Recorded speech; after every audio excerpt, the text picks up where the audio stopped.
Hello bachcho, let's see the question, and the question says that if the coordinates of one end of a diameter of the circle x square plus y square minus 4x minus 6y plus 11 is equal to 0 are 3, 4, then we need to find the coordinates of the other end.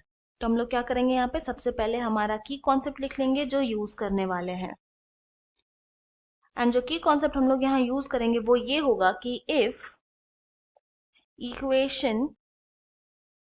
equation of circle is of the form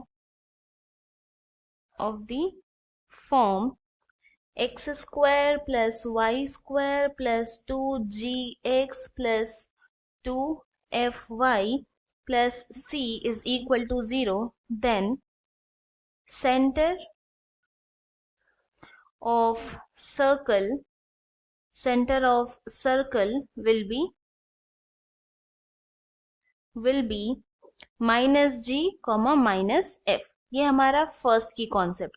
हमारा जो second की concept है जो हम लोग use करेंगे वो ये होगा कि अगर हमारे पास एक सर्कल है जिसका एक डायमीटर है, सेंटर उसका सी है, डायमीटर जो है वो ए बी है, एंड कोऑर्डिनेट ऑफ ए है x1 comma y1, coordinate of B है x2 comma y2, and coordinate of centre x comma y, तब x इज इक्वल टू हो जाएगा x1 plus x2 by 2 and y is equal to हो जाएगा y1 plus y2 by 2. तो अब ये दो की कॉन्सेप्ट यूज करके हम अपने क्वेश्चन को सॉल्व करेंगे.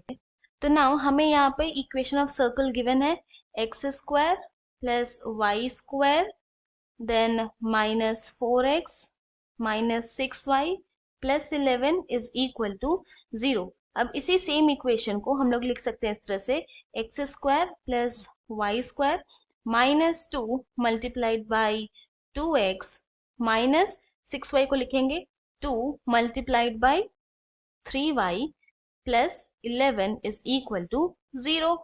नाउ अब इसमें हम लोग अपना फर्स्ट की कॉन्सेप्ट लगाते हैं. तो ये जो है वो इक्वेशन ऑफ सर्कल है, तो यहाँ पर सेंटर ऑफ सर्कल क्या आ जाएगा, यहाँ से सेंटर ऑफ सर्कल ये हो जाएगा equal to minus of minus 2 comma minus of minus 3 जो कि इक्वल टू हो गया 2 कॉमा 3. तो हमें क्या पता चल गया, ये सर्कल है, इस सर्कल का जो सेंटर का जो कोऑर्डिनेट है वो है 2 कॉमा 3, एंड यहाँ पे हमें क्या गिवन है कि कोऑर्डिनेट ऑफ एक एंड डायमीटर का एक एंड का कोऑर्डिनेट गिवन है जो कि है 3 कॉमा 4. हमें ये एंड का फाइंड आउट करना है. तो let the coordinate of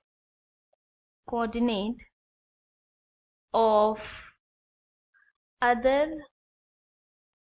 end of the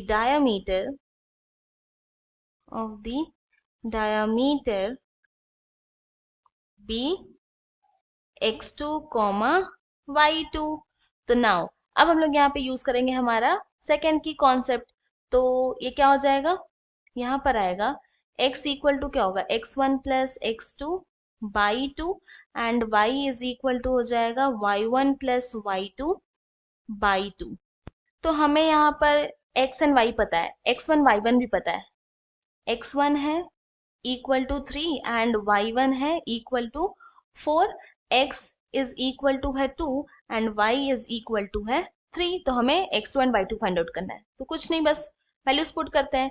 तो x के प्लेस में 2 पुट किए इज इक्वल टू x1 के प्लेस में 3 plus x2 divided by 2 and y के प्लेस में हम लोग पुट कर देंगे 3 इज इक्वल टू y1 हो जाएगा 4 प्लस y2 फाइंड आउट करना है डिवाइडेड बाई 2.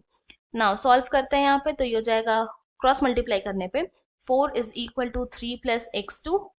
तो यहाँ पर x2 इज इक्वल टू आ जाएगा 4 minus 3 which is equal to 1 and cross multiply करेंगे यहाँ पे तो हो जाएगा 6 is equal to 4 plus y2. तो y2 इज इक्वल टू हो जाएगा 6 minus 4 which is equal to हो गया 2. तो यहाँ पे x2 आ गया 1, y2 आ गया 2. और यही तो हमें चाहिए था. हेंस हम लोग ये बोल सकते हैं कि the coordinate of coordinate of other end of the diameter is 1, 2. यही हमारा फाइनल सोल्यूशन है. I hope you have understood it well. Thank you and best of luck.